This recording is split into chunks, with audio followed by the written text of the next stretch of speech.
The four forces shaping your destiny. Picture this. You're lying awake at 3 in the morning, staring at the ceiling, your mind racing. Maybe it's that text you sent in anger earlier. Maybe it's the credit card bill that just arrived.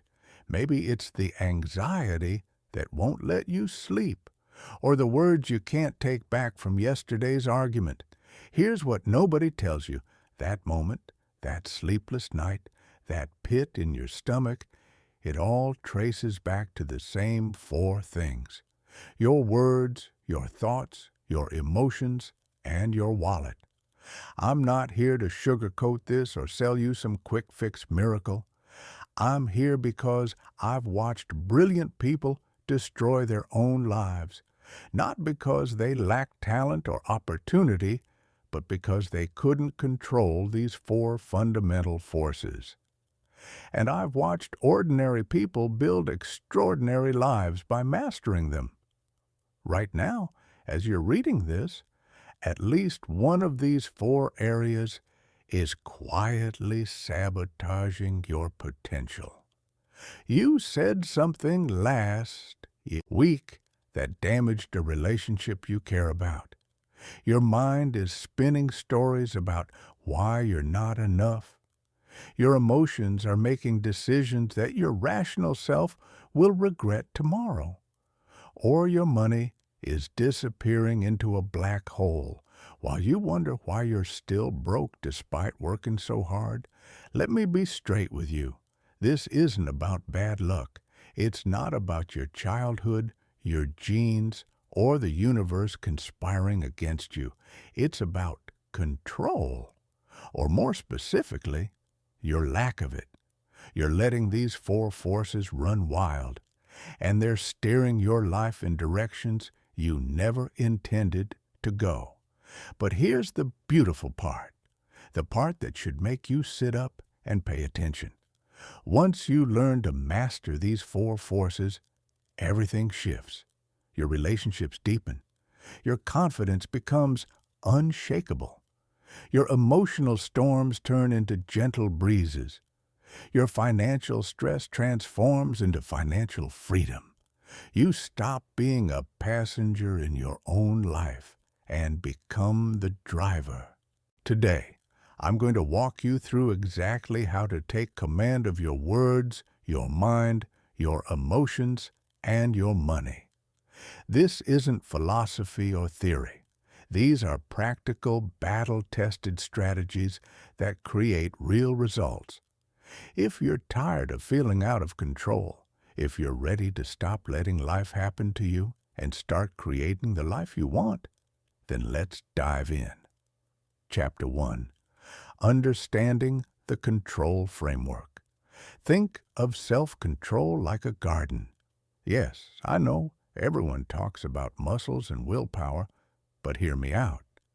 A garden doesn't grow through brute force. It grows through understanding the ecosystem, preparing the soil, planting the right seeds, and creating conditions where growth happens naturally. Most people approach self-control like they're trying to wrestle a wild animal. They use pure willpower to fight their impulses, and they wonder why they're exhausted and failing. That's because they're working against their own nature instead of with it. Here's what actually works. Self-control is about designing your life so that good choices feel natural and bad choices require effort. It's about understanding your patterns, recognizing your triggers, and building systems that support your success. Let me give you an example. My friend Jake used to eat perfectly all day, then destroy a bag of chips every night. He thought he lacked discipline. But the real issue? He kept chips in his kitchen. His evening self-control was depleted after a long day of decisions at work. The solution wasn't more willpower. It was removing the chips and replacing them with cut vegetables and hummus. Same craving, different outcome, no willpower required. This is what I mean by working with your nature instead of against it. Your self-control operates like an engine that runs on fuel. Every decision you make, every temptation you resist, every impulse you override burns fuel. By the end of a long day, your tank is empty. That's when you snap at your partner, binge on junk food, or make impulsive purchases online. But here's the key insight. You can upgrade your engine. You can increase your fuel capacity. And most importantly, you can reduce the fuel consumption by making better choices automatic instead of requiring constant conscious effort. The four forces we're talking about, your words, thoughts, emotions, and money, they're all connected. They're not separate problems requiring separate solutions. They're parts of an integrated system. When you strengthen one area, you create momentum in all the others. Think about it. When you learn to pause before speaking, you're building the same mental muscle you need to pause before following a negative thought pattern. When you master your emotional responses, you develop the clarity needed to make smart financial decisions. When you take control of your spending, you build the confidence that improves your mindset. This interconnection is your secret weapon. You're not juggling four separate challenges. You're building one comprehensive system of self-mastery that transforms everything. The foundation of this entire system is awareness. You simply cannot control what you don't notice. This means paying attention to your patterns. When do you tend to say things you regret? What triggers your mind to spiral into negativity? What situations make you emotionally reactive? When do you make impulsive money decisions? Start tracking these patterns for just a few days. Don't judge yourself. Don't try to change anything yet. Just observe. Notice the moments when you lose control in each area. This awareness alone will begin to create change because you can't unsee patterns once you recognize them. Most people live on autopilot, reacting to whatever happens without conscious choice. They speak without thinking. They let their minds wander wherever they want. They allow emotions to dictate actions. They spend money without planning. This reactive mode is comfortable because it requires no effort, but it creates a life that feels out of control. The shift from reactive to proactive is the shift from victim to creator. Proactive people choose their words deliberately. They direct their thoughts intentionally. They manage their emotions consciously. They allocate their money strategically. This doesn't mean controlling every tiny detail. It means being intentional about the things that matter. Here's something crucial that most self-help content gets wrong. Self-control isn't about denying yourself pleasure or living some austere, joyless existence. It's about choosing long-term satisfaction over short-term impulse. It's about making decisions that your future self will thank you for.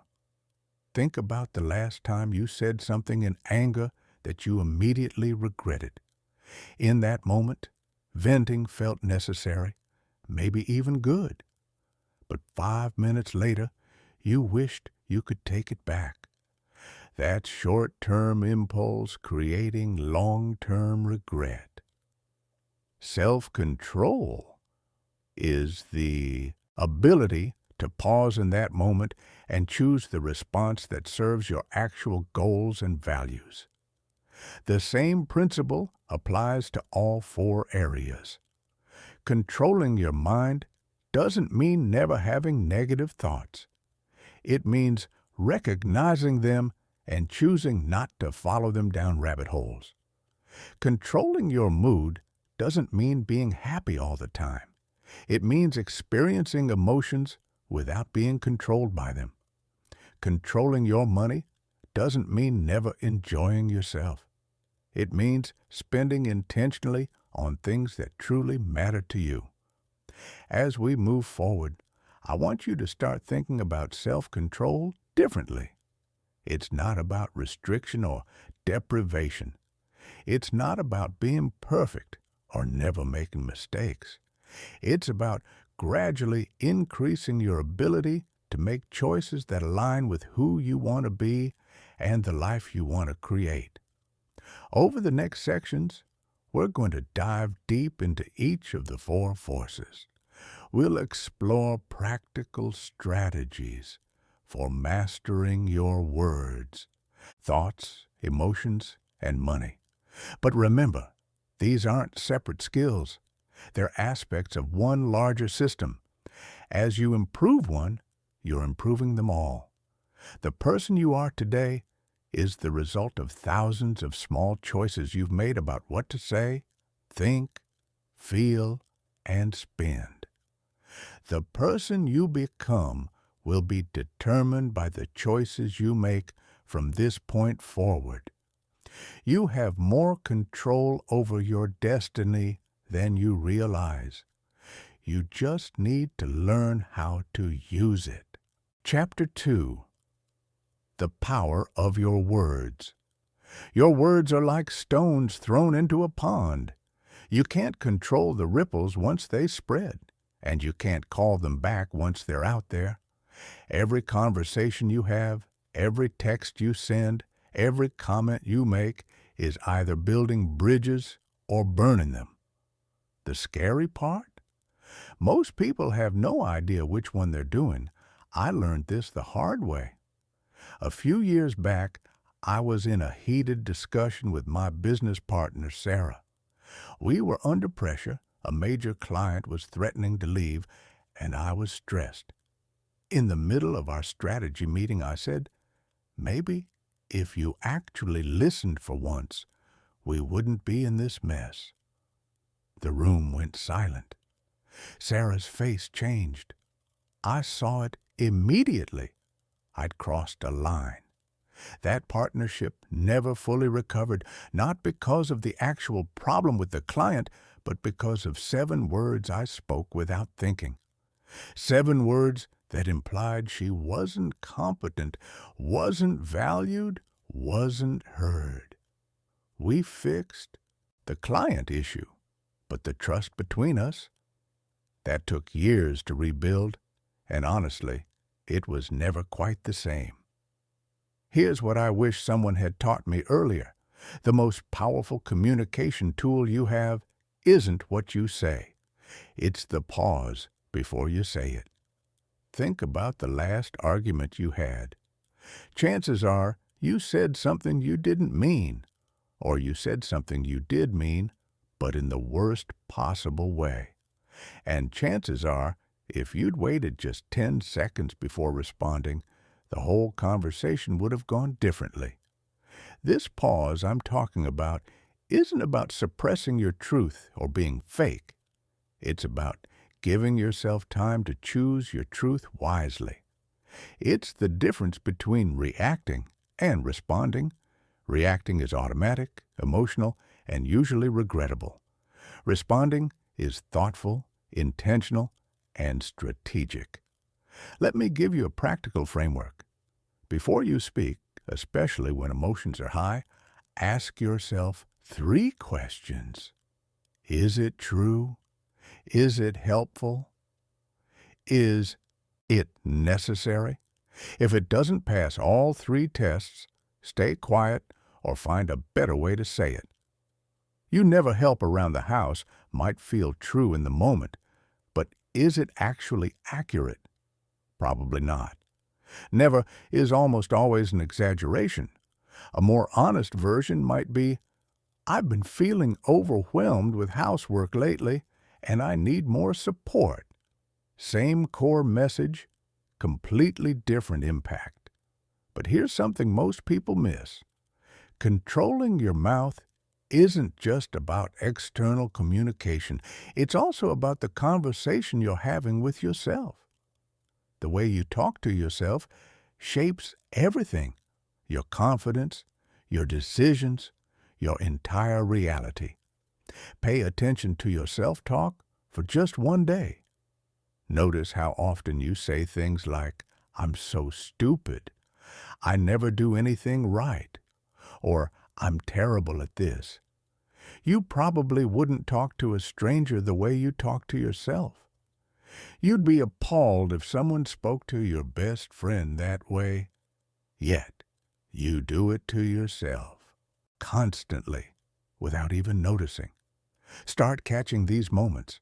When you notice self-criticism, pause and reframe. "I'm so stupid" becomes "I made a mistake and I'm learning from it." "I'm terrible at this" becomes "I'm still developing this skill." These aren't just empty affirmations. They're accurate reframes that create different neural pathways in your brain. Your words also have power in how you frame questions. Most people make statements that close doors. "This won't work." "That's impossible." "We can't afford it." But what if you turn those into questions? How could we make this work? What would need to happen for this to be possible? How could we afford this? Questions engage your brain's problem-solving abilities. Statements shut them down. When you ask better questions, you find better answers. Here's another critical piece. Learn to give space in conversations. When someone finishes talking, resist the urge to immediately fill the silence. Let it breathe for a few seconds. You'd be amazed how often people will continue speaking and reveal something important they weren't planning to share. Silence creates space for truth. And when it comes to difficult conversations, timing matters as much as content. Don't try to resolve complex issues when you're exhausted, hungry, or already emotionally charged. "Can we talk about this tomorrow morning when we're both fresh?" is often the wisest thing you can say. Chapter 3. Directing your mind. Your mind is like a browser with 50 tabs open, most of them playing videos you didn't ask for, random worries, old regrets, imaginary arguments, worst-case scenarios, all running simultaneously in the background, draining your energy and focus. The breakthrough moment for most people comes when they realize this. Your thoughts are not facts. Just because your brain generates a thought doesn't make it true, important, or worth following. Let me paint you a picture. It's Sunday evening. You're supposed to be relaxing, but your mind is already at Monday morning's presentation. You're imagining everything that could go wrong, your boss looking disappointed, your colleagues judging you. Your mind is creating an entire disaster movie, and you're the starring failure. None of this has happened. None of it may ever happen. But your body doesn't know the difference. Your heart rate increases. Your stomach tightens. You feel stressed about a fictional event that exists only in your imagination. This is your mind running wild, and it's exhausting. But here's the empowering truth. You can learn to direct your thoughts instead of being dragged around by them. Start by becoming an observer of your own thinking. Imagine you're watching your thoughts scroll by like a news ticker. When you notice a thought, especially a negative or anxious one, simply label it. That's a worry thought. That's a self-doubt thought.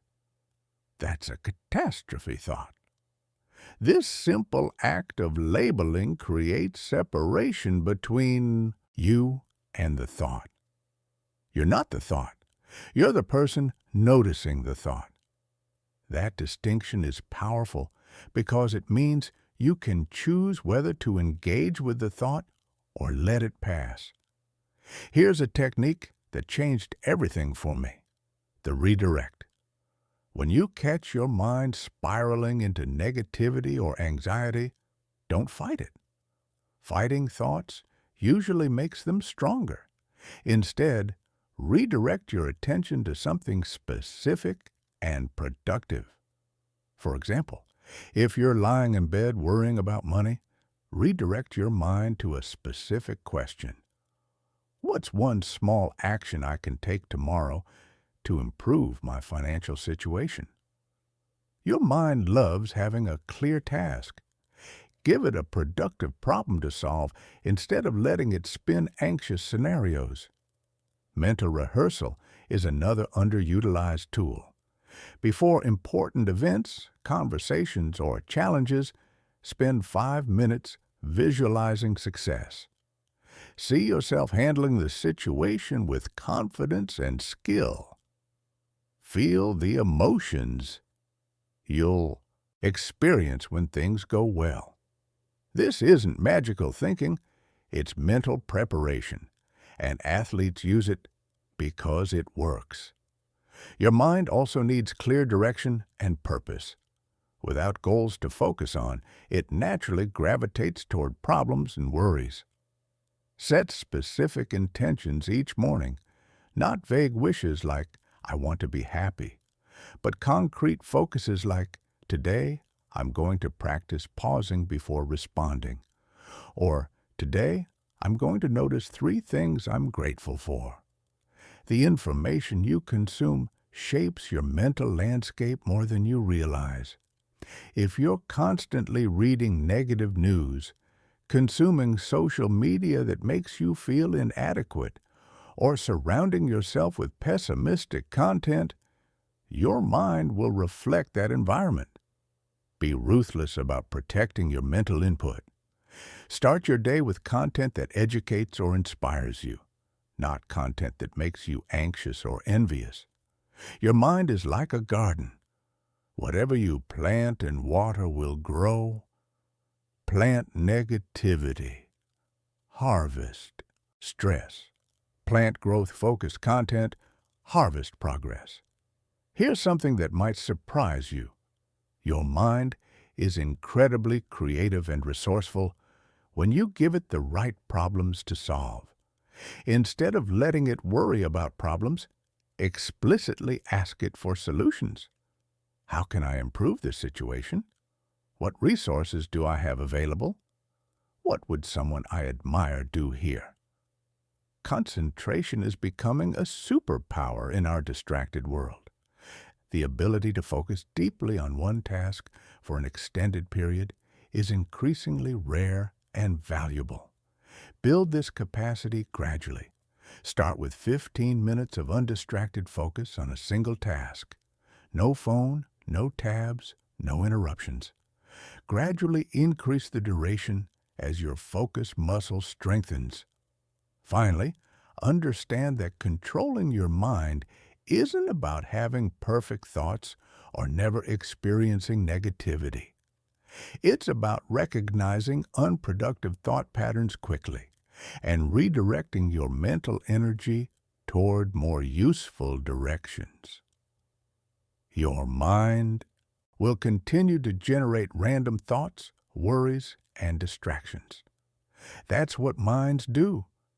Your job isn't to stop this process, but to become skilled at steering it. The person who masters their mind doesn't eliminate negative thoughts. They just don't follow them down rabbit holes. They notice the thought, acknowledge it, and consciously choose a more productive direction.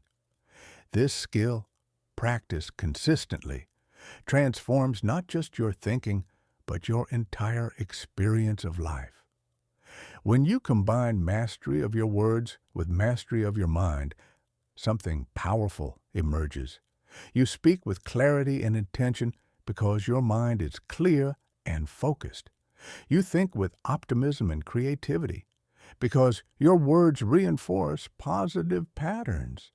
These two forces amplify each other, creating momentum that carries into the other areas of your life. Chapter 4. Emotional Mastery. Your emotions are like weather systems moving through you. Sometimes it's sunny and calm. Sometimes storms roll in without warning. The difference between people who thrive and people who struggle isn't that some experience better weather. It's that some have learned to navigate storms without capsizing. I'll never forget watching my friend Marcus completely derail his career over a single email. His manager had given him critical feedback. Fair feedback, actually. But Marcus was having a rough week. His response email was scorching, angry, defensive, packed with resentment. He hit send before his rational mind could intervene. 20 minutes later, he was in HR.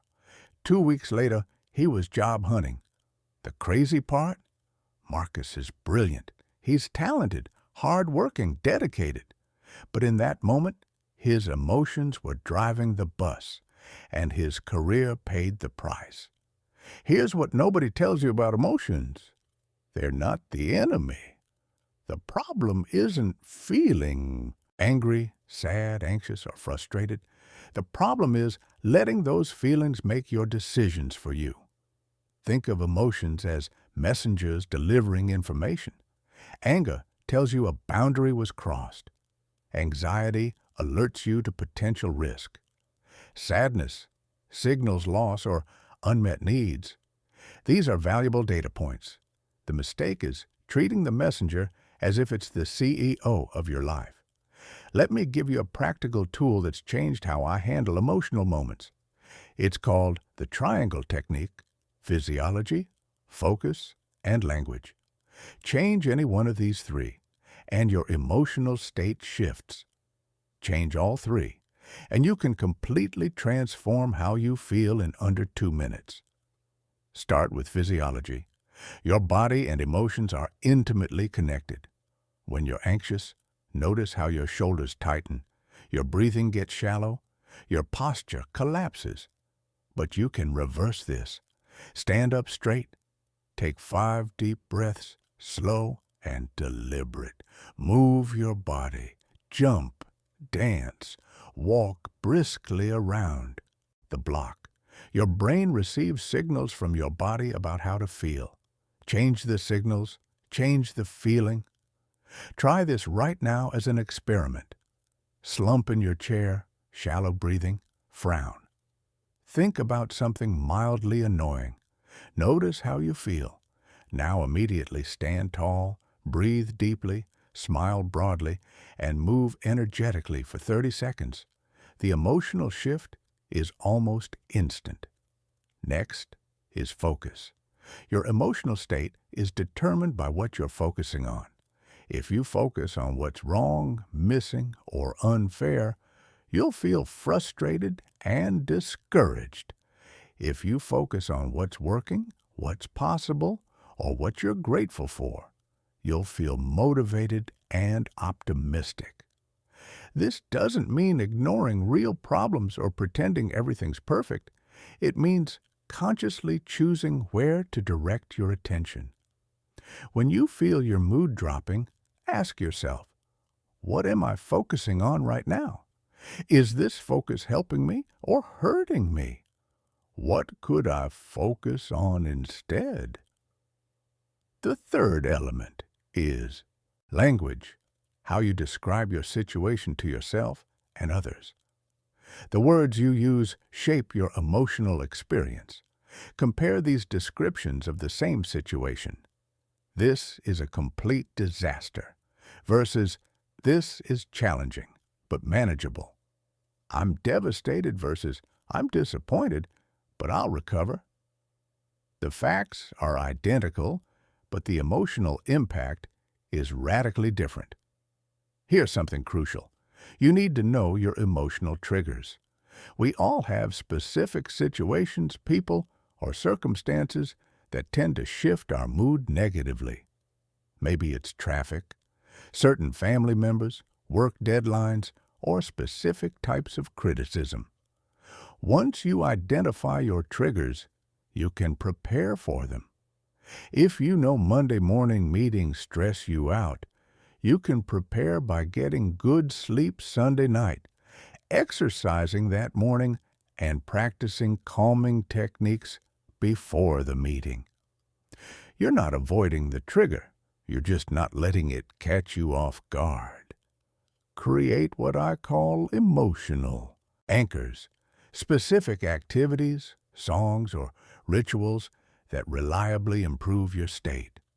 For me, it's a particular playlist that energizes me, a specific coffee shop where I feel creative, and a morning walk that centers me. When I need to shift my mood, I activate one of these anchors.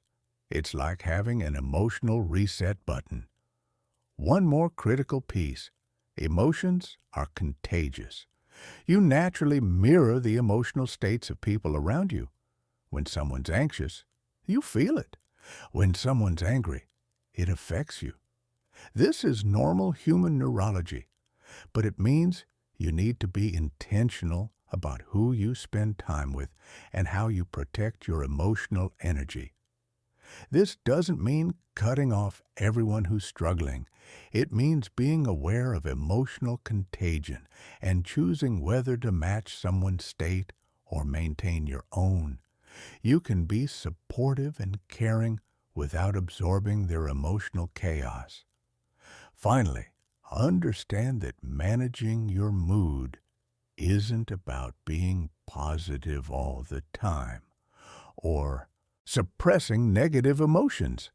It's about experiencing emotions without being controlled by them.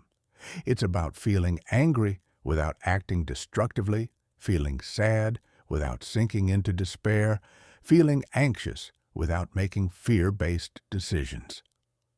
Chapter 5. Money Control. Let's talk about the elephant in the room. Money. The thing everyone thinks about constantly but almost nobody discusses honestly. The source of more stress, arguments, and quiet desperation than almost anything else in modern life. Here's the truth most financial advice misses. Your money problems aren't actually about money. They're about control, security, identity, and emotion. Until you understand the psychology behind your financial behavior, no budget or investment strategy will create lasting change. I learned this watching my sister Rachel. She makes good money, really good money, 6 figures as a marketing director. But she's always broke. Not because she's irresponsible or stupid, but because she uses shopping as emotional regulation. Bad day at work, online shopping, feeling lonely, new clothes, anxious about the future, retail therapy. She's not buying things. She's buying emotional relief. Your relationship with money was formed in childhood, shaped by what you witnessed and what you internalized. Maybe you grew up with scarcity, watching parents stress about bills, learning that money is scarce and anxiety-inducing. Maybe you grew up with abundance, but also with the message that spending equals love or success. These early patterns run deep. Start by tracking every dollar for 1 week. Not to judge yourself, just to observe. Where does your money actually go? You'll probably be surprised. That daily coffee habit, those subscription services you forgot about, the impulse purchases that seem small but add up to hundreds monthly. Awareness is the first step. But here's where it gets interesting. Money control is really about future you versus present you. Every financial decision is a negotiation between the you who wants comfort now and the you who wants security later. Present. You wants the expensive dinner, the new gadget, the luxury vacation. Future. You wants financial freedom, early retirement, peace of mind. Most people let present you win every time. then wonder why future you is stressed and struggling. Here's a framework that actually works. The 3-account system. Set up automatic transfers so every paycheck gets divided before you even see it. 60% goes to essentials: housing, food, transportation, bills. 20% goes to future you: savings, investments, debt payoff. 20% goes to present you: entertainment, dining, fun. The key word is automatic. Don't rely on willpower or good intentions. Set it up once. Let it run automatically. You can't spend money that's already moved to savings. You can't make impulsive decisions about money you never see in your checking account. But here's something most people miss. Increasing income matters as much as controlling expenses. You can only cut spending so much before life becomes joyless. But there's virtually no limit to how much you can earn. Invest in skills that make you more valuable. Look for opportunities to advance. Start a side project. The most financially successful people focus on growing their income, not just restricting their spending. Debt deserves special attention. Not all debt is bad. A mortgage on an appreciating asset or a loan for education that increases your earning power can be strategic. But consumer debt, especially high-interest credit cards, is wealth destruction.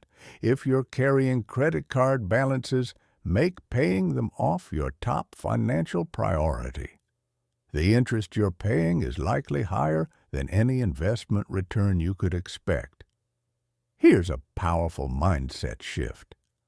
Stop thinking about money as something to spend and start thinking about it as something that works for you. Every dollar you save and invest becomes a tiny employee working on your behalf, earning returns while you sleep. Compound interest is genuinely magical when you understand it. If you invest $200 monthly starting at age 25 with a 7% average return, you'll have over $500,000 by age 65. Wait until 35 to start, and you'll only have about $240,000. That 10-year delay costs you over $260,000. Time is your greatest financial asset. But money control goes beyond mechanics and math. It's about emotional regulation around spending. Before any significant purchase, implement a 48-hour rule. Wait 2 days before buying anything over a certain amount. The emotional impulse will fade, and you'll make a more rational decision.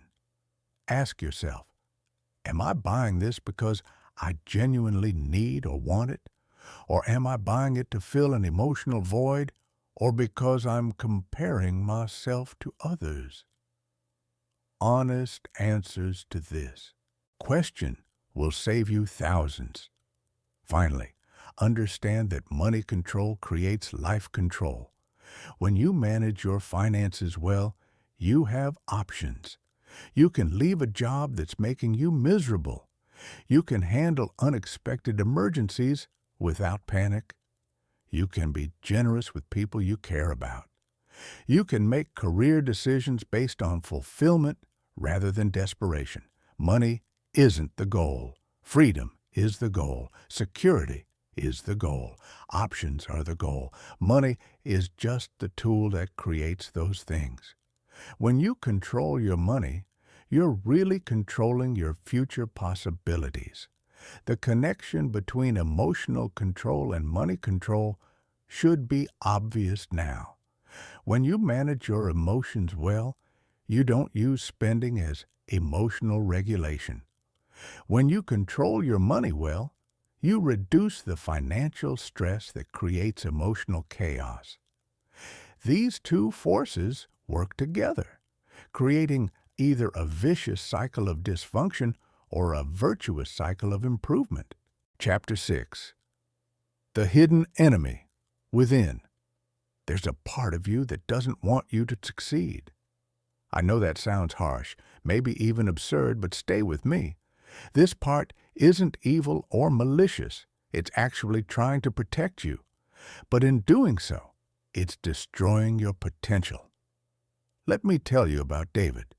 Brilliant guy, talented designer, incredible portfolio.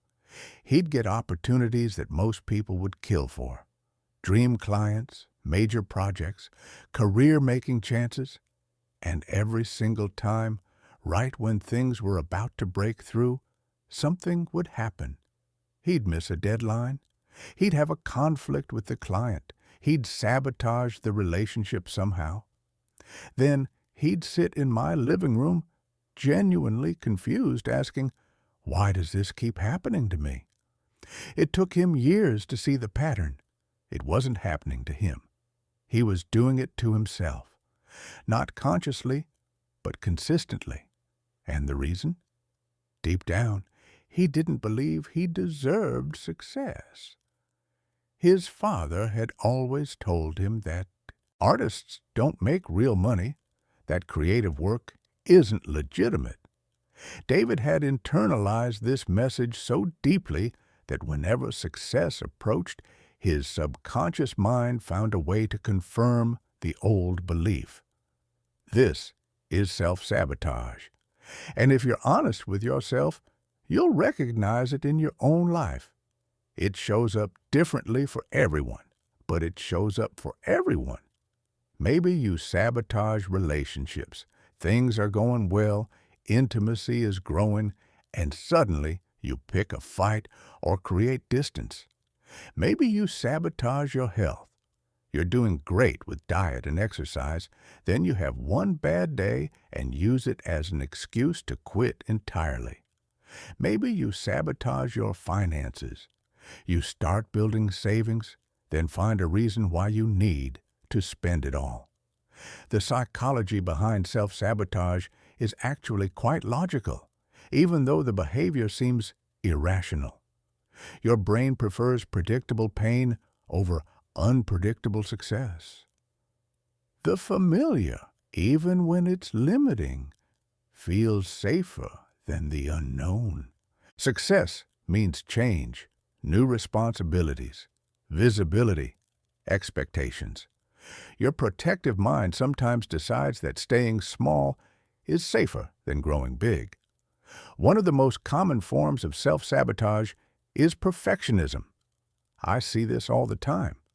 People set impossibly high standards, then use their inevitable failure to meet those standards as proof they should quit. If I can't do it perfectly, I won't do it at all. It sounds noble, but it's actually a sophisticated avoidance strategy. Here's what perfectionism really is. It's fear wearing a disguise. You're afraid of being judged, afraid of failure, afraid of not being good enough. So you create standards that guarantee you'll never have to actually put yourself out there. You can always say, "I'm still preparing," or "It's not ready yet," or "I need to improve it first." Another sneaky form of self-sabotage is imposter syndrome. You achieve something significant, but instead of celebrating, you think, "They don't know I'm actually not qualified for this." You attribute success to luck or timing, never to your actual capabilities. This mindset causes you to downplay achievements, avoid opportunities for advancement, and sometimes even sabotage your success to avoid the anxiety of being found out. The internal critic is perhaps the most damaging form of self-sabotage. This is the voice in your head that constantly points out your flaws, predicts your failures, and undermines your confidence. It's harsher than any external critic could ever be. And the worst part? You believe it because it's coming from inside your own mind. Here's how to start breaking these patterns. First, you need to recognize them. For the next week, pay attention to moments when you get in your own way. Notice when you're about to achieve something and suddenly find a reason to stop. Observe when you're close to a breakthrough and inexplicably lose motivation. Track when you create unnecessary drama or obstacles. Once you see the pattern, you can interrupt it.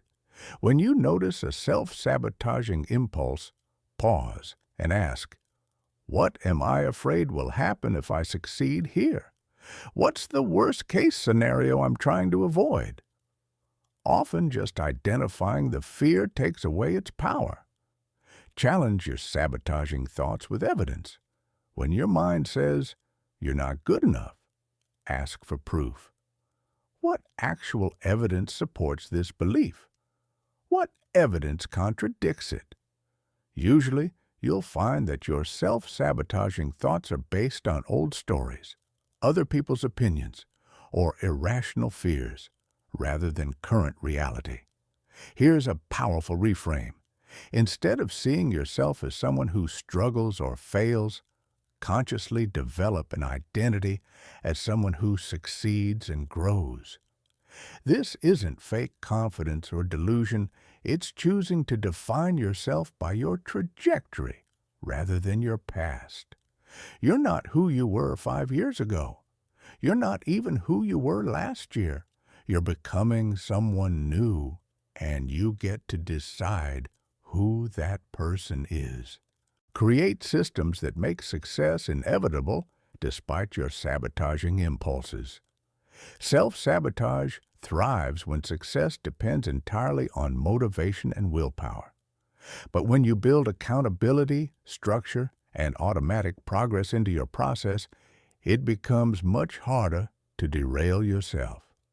For example, if you tend to quit exercise programs, don't rely on your motivation to get to the gym. Sign up for classes you've prepaid for with a friend who's expecting you. If you sabotage savings, don't count on remembering to transfer money each month. Set up automatic transfers that happen before you can interfere.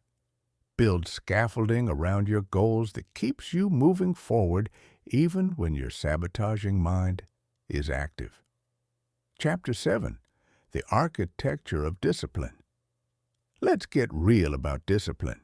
Most people think of it as some form of self-punishment. Gritting your teeth, forcing yourself to do things you hate. Living a joyless existence of constant restriction. No wonder nobody wants it. But that's not what discipline actually is. Real discipline is freedom. It's the ability to do what needs to be done when it needs to be done, so you can eventually do what you want to do when you want to do it. I learned this from my mentor, Tom, who ran marathons in his 60s, built a successful consulting business, and seemed to accomplish more before 9 a.m. than most people do all day. I asked him once how he maintained such incredible discipline. His answer surprised me. I don't use discipline. I use systems. Here's what he meant.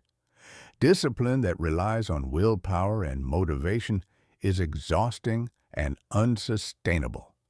You'll be disciplined when you feel like it, which is exactly when you don't need discipline. True discipline comes from building systems and environments that make the right choices automatic and easy. Think about brushing your teeth. You don't need motivation or discipline to do it. You just do it because it's a deeply ingrained habit in a well-designed system. Your toothbrush is right there. The routine is established. It takes 2 minutes. The benefits are clear. You don't debate it or negotiate with yourself. You just do it. That's the goal for all your disciplined behaviors.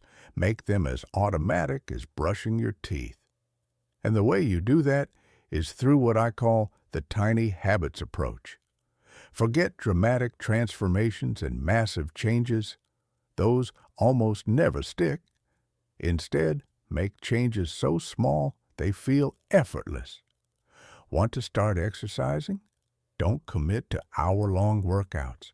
Commit to putting on your workout clothes every morning. That's it. Just get dressed for exercise. You'll find that once you're dressed, you usually follow through. But even if you don't, you've kept the habit alive, and that consistency is what builds discipline. Want to read more? Don't commit to a book per week. Commit to reading 1 page before bed. Just 1 page. Most nights, you'll read more once you start. But even if you only read 1 page, you've reinforced the habit. Over a year, that's 365 pages minimum. A few solid books just from this tiny commitment. The secret is making your disciplined actions so small that your brain doesn't resist them. Big commitments trigger all sorts of mental resistance and excuses.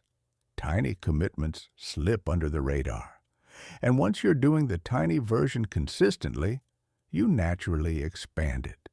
But here's the critical part that most people miss. Discipline must be connected to meaning. When you're trying to wake up early just because you think you should, it's torture. But when you wake up early because you're excited about having quiet time to work on a project you care about, it's a pleasure. Connect every disciplined action to your deeper values and goals. Why do you want to control your words? Maybe because you want to build deeper relationships and become someone others respect and trust. Why do you want to control your mind? Perhaps because you're tired of anxiety and self-doubt, limiting your potential. Why do you want to control your emotions? Possibly because you want to be a stable, reliable presence for your family. Why do you want to control your money? Maybe because you want the freedom to make choices based on your values rather than desperation. The stronger your why, the easier discipline becomes. Weak reasons create weak discipline. Compelling reasons create effortless action. Let me give you a framework for building discipline in all 4 areas simultaneously. I call it the morning power routine, and it takes about 15 minutes. Start with 2 minutes of intentional breathing. This activates your parasympathetic nervous system, creating calm focus. Then spend 3 minutes reviewing your goals and visualizing your day going well.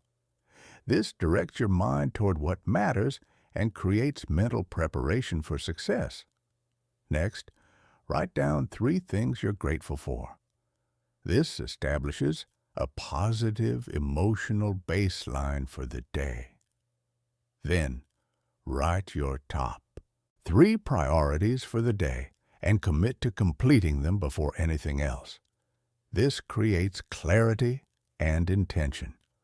Finally, spend 5 minutes on something that develops you. Reading, listening to educational content, journaling about insights, or learning a new skill. This investment in yourself compounds over time. This 15-minute routine touches all 4 pillars. You're training your mind through focus and visualization. You're managing your mood through gratitude and breathing.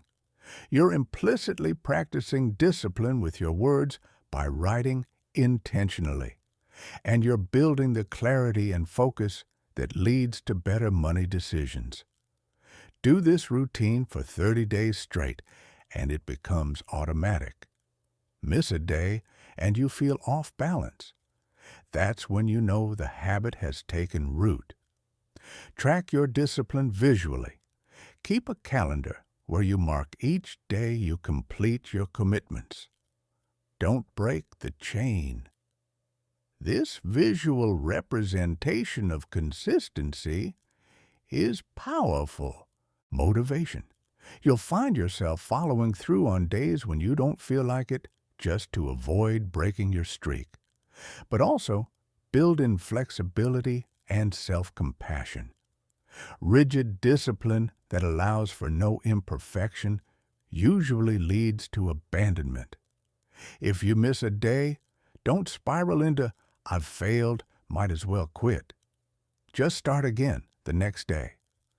Discipline is about consistency over time, not perfection in every moment.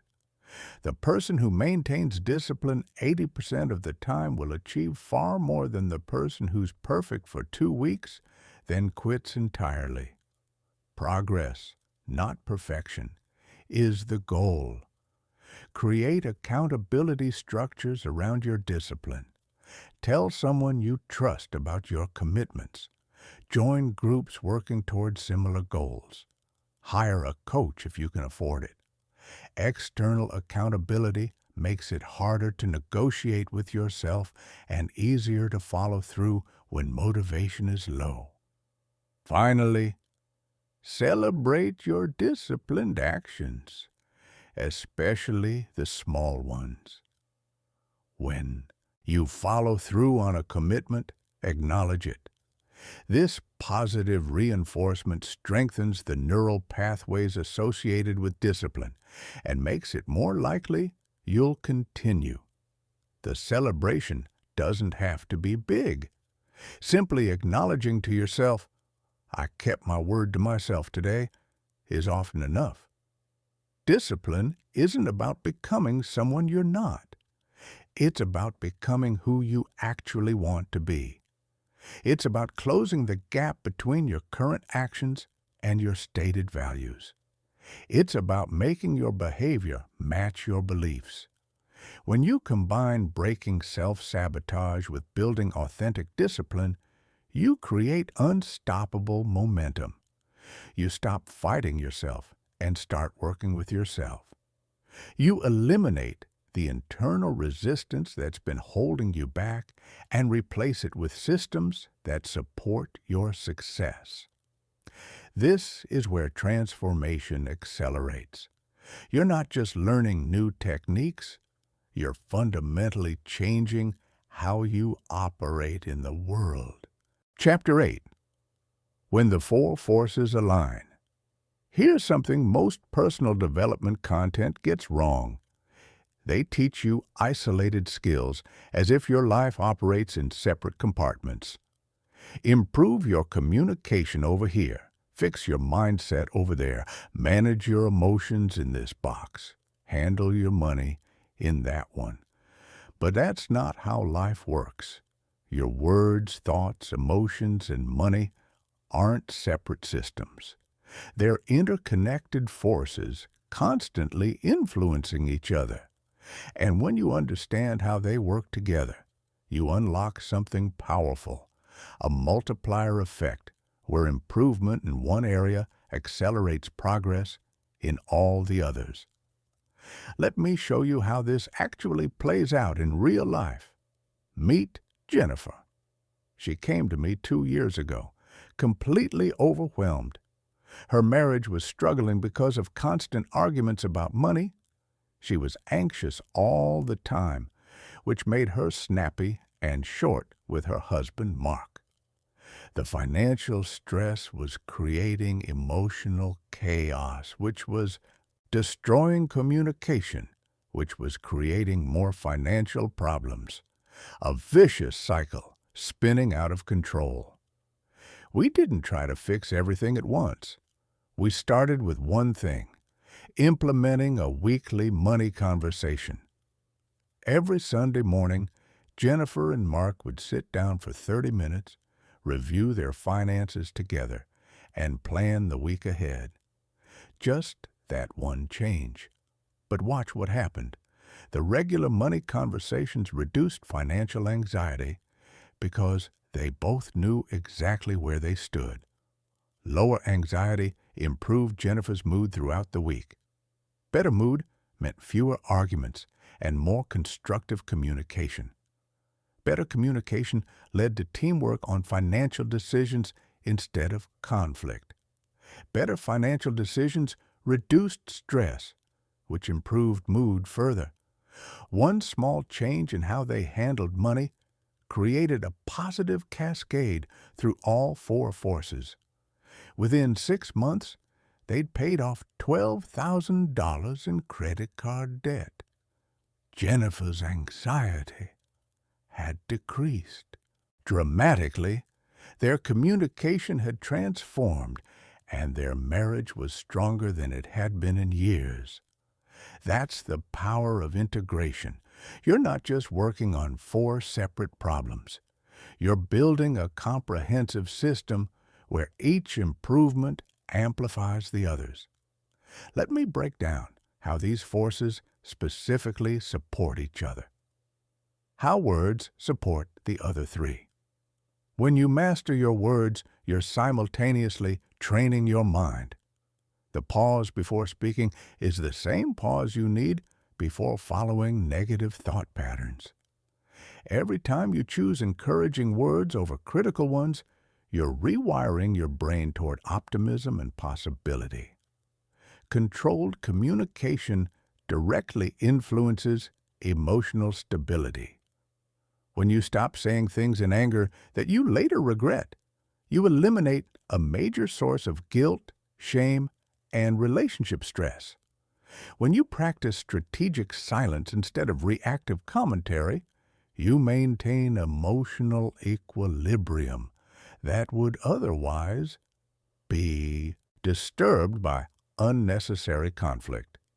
And your words shape your financial reality more than you might think. The way you talk about money to yourself and others creates your financial mindset. If you constantly say, "I can't afford it," or "I'm terrible with money," you're programming yourself for financial struggle. Change your language to, "How can I afford this?" or "I'm learning to manage money effectively," and you change your financial trajectory. How mind control amplifies everything. Your thoughts are the foundation of everything else. Control your mind, and the other 3 forces become dramatically easier to manage. A disciplined mind makes controlled communication natural. When your thoughts are clear and focused, your words reflect that clarity. When your mind is cluttered with anxiety and negativity, your communication becomes reactive and unclear. Mind control is essential for emotional management because your thoughts create your feelings. When you learn to redirect negative thought spirals, you prevent emotional breakdowns before they start. When you practice gratitude and solution-focused thinking, you maintain a positive emotional baseline that makes mood management effortless. And your financial success is largely determined by your mindset. People with scarcity thinking make fear-based financial decisions and miss opportunities. People with abundance thinking invest strategically and create wealth. Your mind either sees possibilities or limitations, and that perspective determines your financial outcomes. How emotional mastery creates success. When you manage your emotions effectively, everything else falls into place. Emotional stability is the platform from which good decisions are made. Controlled emotions lead to controlled communication. You simply can't communicate effectively when you're emotionally flooded. When you master the triangle technique, physiology, focus, language, you create the emotional state that allows thoughtful, constructive conversation. Emotional regulation supports mental clarity. When you're not riding an emotional roller coaster, your mind can focus on what matters. When you practice emotional anchoring and know how to shift your state, you maintain the mental stability needed for consistent progress. And here's the big one. Emotional control is essential for financial success. Most poor financial decisions are emotionally driven. You overspend when you're stressed, bored, or seeking comfort. You avoid investing when you're afraid. You make impulsive purchases when you're feeling inadequate. Master your emotions, and you automatically make better money decisions. How money control creates freedom. Financial stability reduces stress across all areas of life. When you're not worried about money, you have mental and emotional bandwidth for everything else. Money control supports better communication because financial stress is one of the leading causes of relationship conflict. When you're managing money well, you eliminate a major source of arguments and tension. You can discuss finances calmly and strategically instead of fighting about them desperately. Financial security creates mental clarity. It's hard to focus on personal growth when you're worried about how to pay rent. It's difficult to think optimistically when debt is crushing you. Financial control removes these mental obstacles and creates space for positive, forward-focused thinking. And money management directly influences emotional stability. Financial anxiety is one of the most common sources of chronic stress. When you control your money, you eliminate this anxiety and create emotional peace that affects every aspect of your life. The integration practice. Here's how to actively integrate the four forces in your daily life.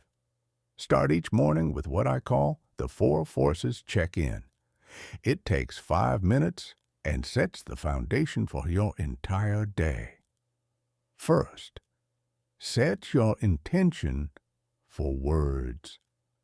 Ask yourself, how do I want to communicate today? Maybe your intention is to pause before responding, to speak with kindness, or to ask better questions. Just having this conscious intention makes controlled communication more likely. Second, direct your mind. Ask, what will I focus on today? Choose specific thoughts and goals to guide your mental energy. Maybe you'll focus on solutions instead of problems, or on gratitude instead of complaints. This intentional focus prevents your mind from wandering into negativity.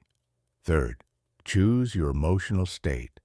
Ask, how do I want to feel today? Then use the triangle technique to create that state. Adjust your physiology.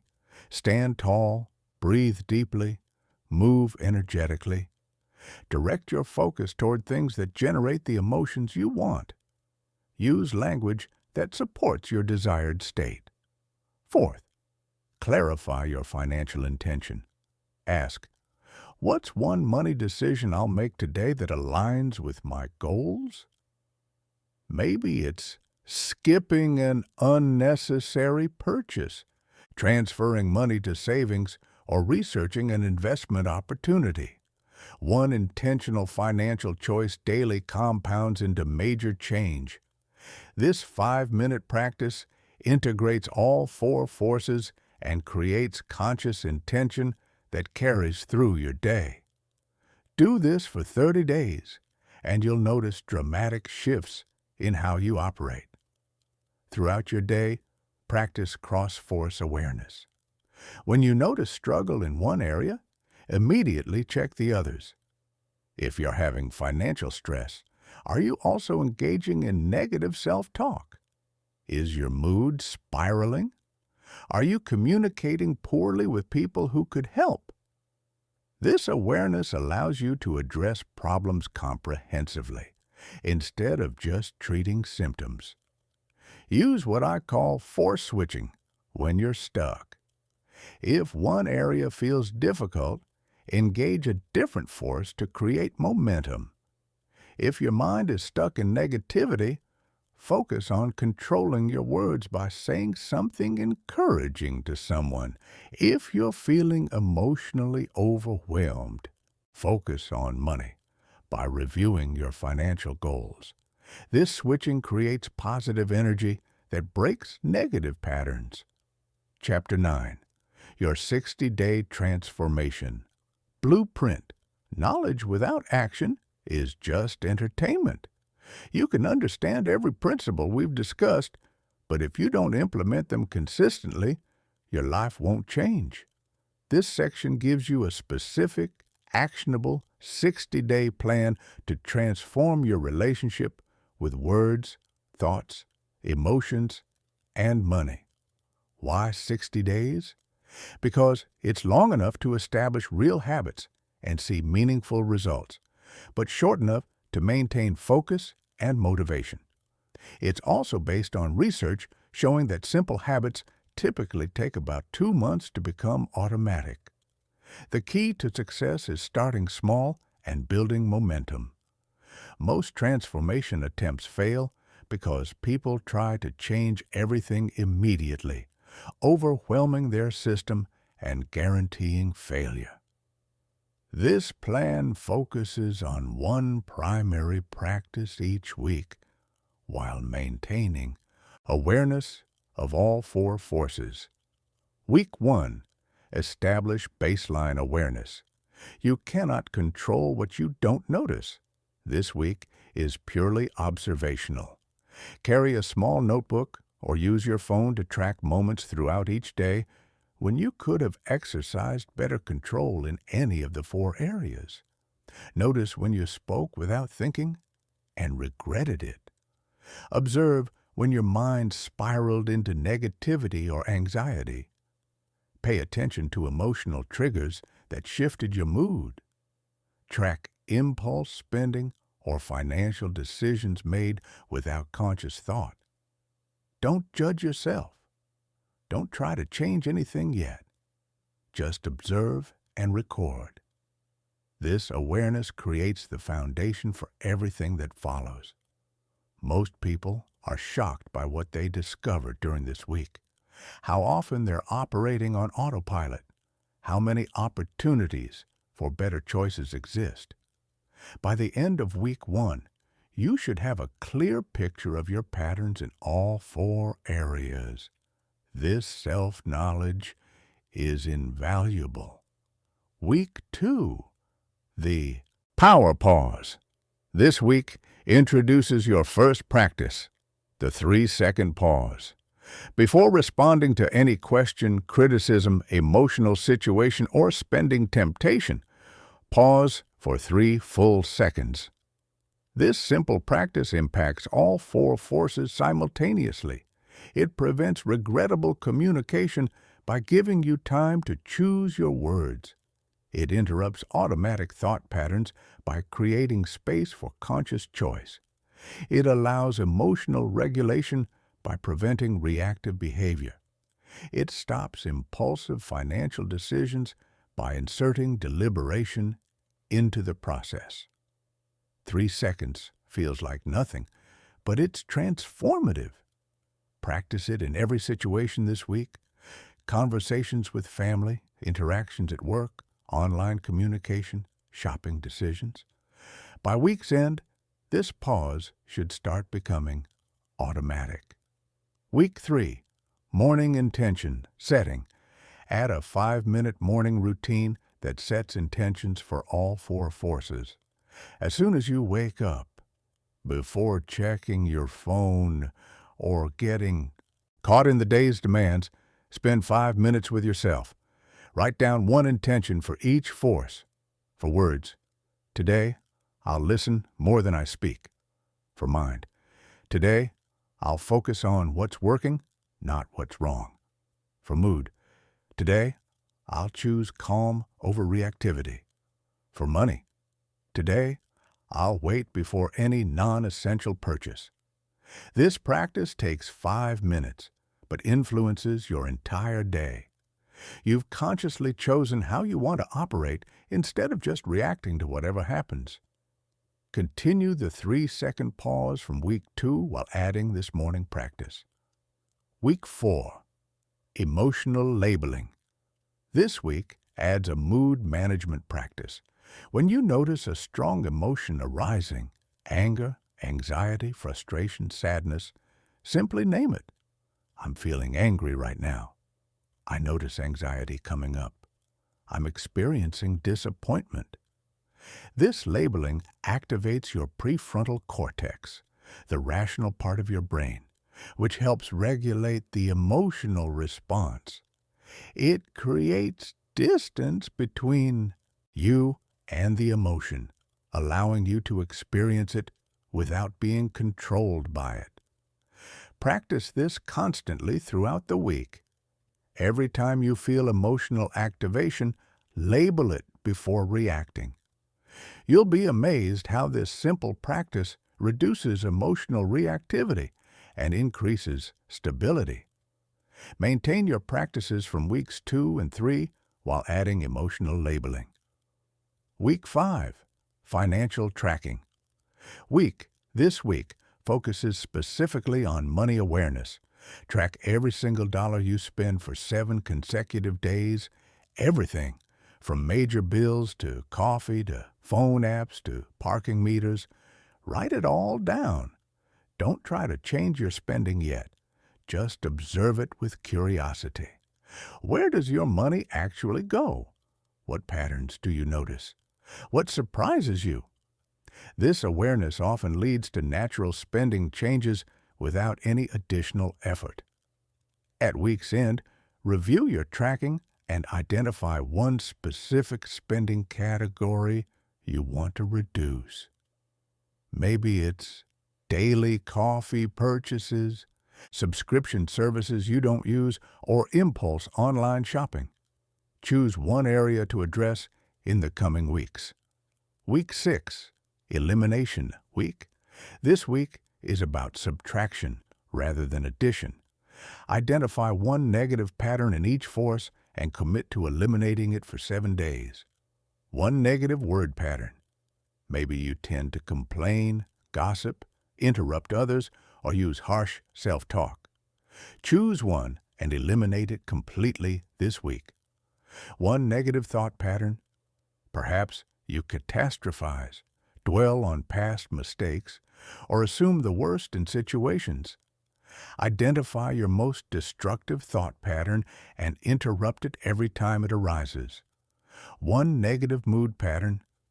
Maybe you let minor irritations ruin your day, or you dwell on negative interactions, or you wake up in a bad mood and let it control your entire day. Choose one mood pattern and consciously shift it. One negative money pattern. Perhaps you make impulse purchases, ignore your budget, avoid looking at account balances, or overspend when stressed. Pick one financial behavior to eliminate this week. This subtraction approach often creates more immediate results than adding new behaviors. You'll feel lighter and more in control. Week 7, Evening Reflection. Add a 5-minute evening practice to complement your morning routine. Before bed, review your day across all 4 forces. What went well? What could have been better? What will you do differently tomorrow? Write brief notes, just a few sentences. This reflection solidifies learning and helps you adjust based on real experience. This practice closes the feedback loop. You set intentions in the morning, live your day, then reflect in the evening. This cycle accelerates growth dramatically. Continue all previous practices while adding evening reflection. Week 8, Visualization Practice. This week adds mental rehearsal to your morning routine. After setting your intentions, spend 3 minutes visualizing your day going well. See yourself pausing before speaking and choosing words wisely. See yourself catching negative thoughts and redirecting to solutions. See yourself managing emotions skillfully when challenges arise. See yourself making conscious financial choices that align with your goals. This visualization primes your brain for success. Athletes use this technique because it works. When you mentally rehearse desired behaviors, you're more likely to execute them when the moment comes.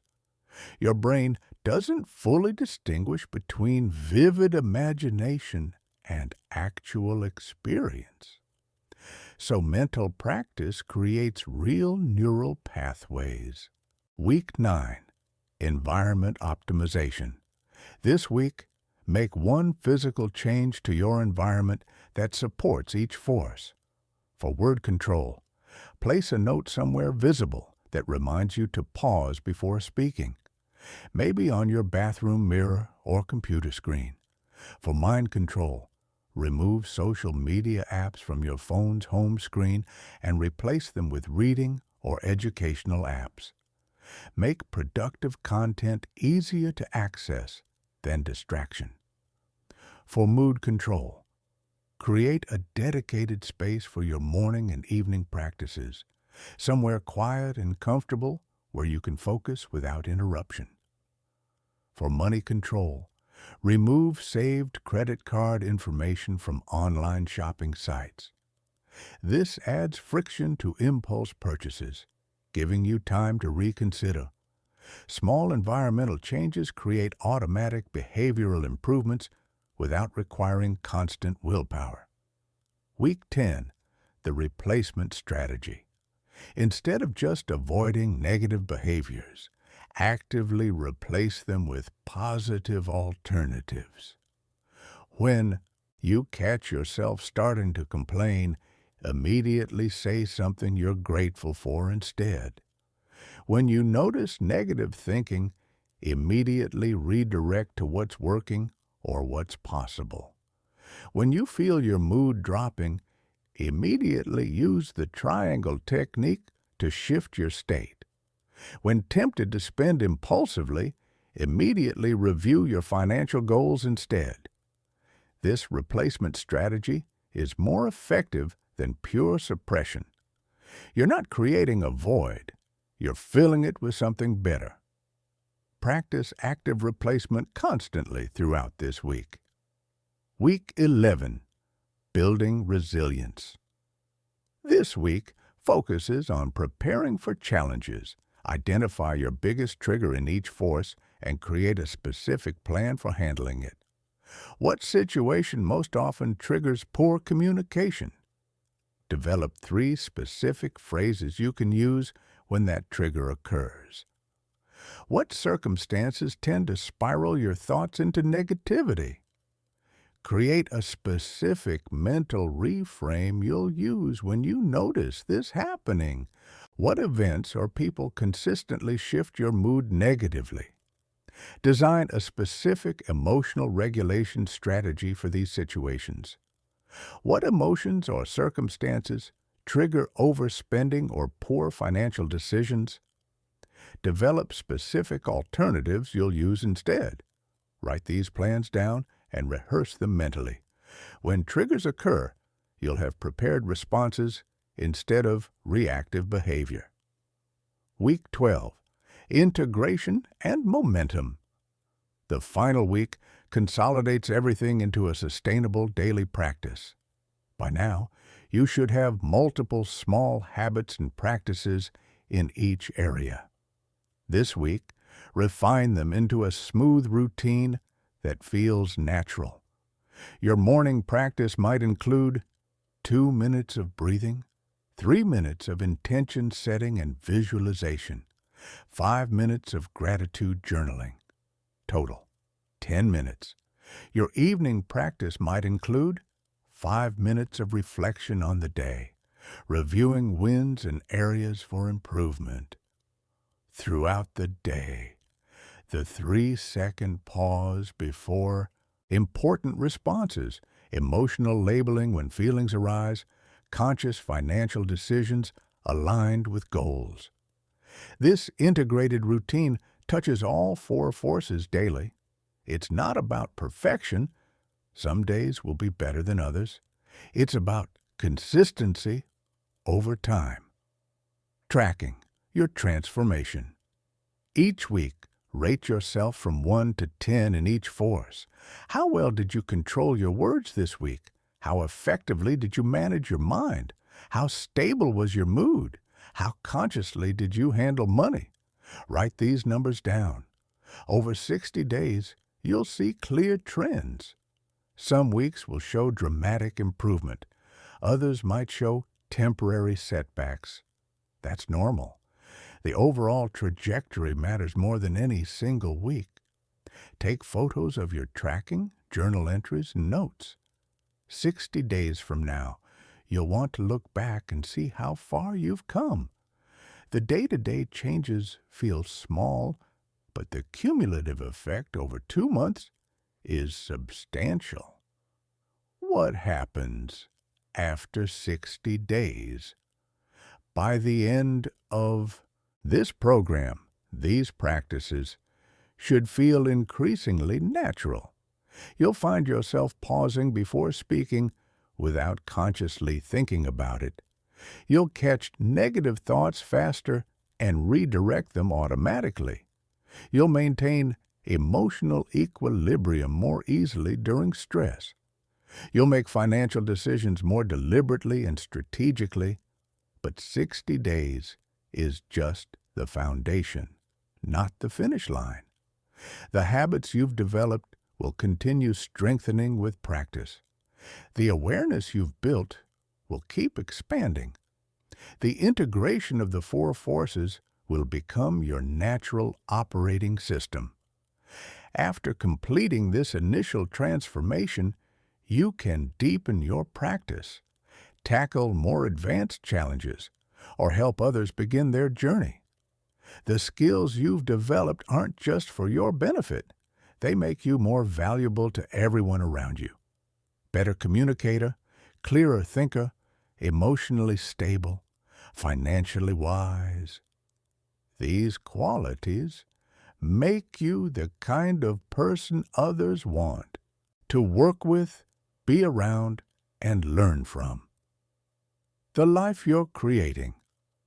Let me paint you a picture of what your life looks like when you've mastered these 4 forces.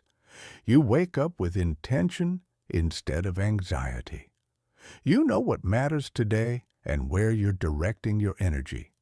Your morning practice sets a foundation of calm, focus, and purpose. Throughout your day, you communicate with clarity and impact. People listen when you speak because you speak with intention. Your relationships deepen because you're present, thoughtful, and genuine. Conflicts that would have escalated now get resolved through skillful communication. Your mind is clear and focused. You catch negative thought spirals quickly and redirect toward solutions. You're not controlled by anxiety or self-doubt. Your mental energy goes toward creating what you want instead of worrying about what might go wrong. Your emotions flow through you without controlling you. You feel anger without acting destructively. You experience sadness without sinking into depression. You face challenges without falling apart. Your emotional stability makes you a calming presence that others gravitate toward. Your financial life creates freedom instead of stress. You have savings that provide security. You make spending decisions consciously, aligned with your values. You're building wealth steadily through consistent, smart choices. Money serves your life instead of controlling it. This isn't fantasy.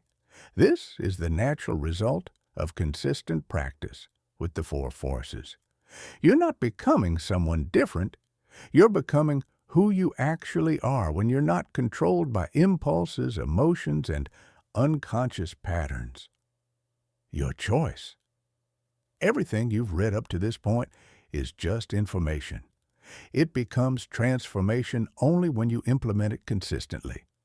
You now have a clear 60-day plan. You understand how the 4 forces work together. You have specific practices for each area. The question isn't whether this works. The question is whether you'll work it. 2 months from now, you can be having the same struggles, facing the same patterns, living the same life you're living today. Or you can be someone who's taken real control over your words, thoughts, emotions, and money. Someone who's building the life they actually want instead of just reacting to whatever happens. The path is clear. The plan is specific. The only variable is your commitment. I'll be honest with you. Some days will be hard. You'll miss practices. You'll fall back into old patterns. You'll question whether it's worth the effort. That's normal. That's part of growth. The difference between people who transform and people who stay stuck isn't that one group never struggles. It's that one group keeps going despite the struggles. When you slip, notice I said when, not if. Just start again. Don't spiral into shame or use it as an excuse to quit. Just acknowledge the slip. Learn from it, if there's something to learn, and begin again the next day. Consistency over time beats perfection in any moment. You're not alone in this. Millions of people are working on similar challenges. The specific details differ, but the fundamental struggle to control words, thoughts, emotions, and money is universal. You're part of a larger movement of people choosing conscious living over automatic reaction. Start today, not tomorrow, not next week, not when conditions are perfect. Today, start with the baseline awareness practice. Just observe for 1 week. That's all. You can commit to 1 week of simply noticing your patterns. Then week by week, layer in the practices. Let momentum build. Trust the process even when results aren't immediately obvious. Small changes compound into major transformations, but only if you stay consistent long enough for compounding to work.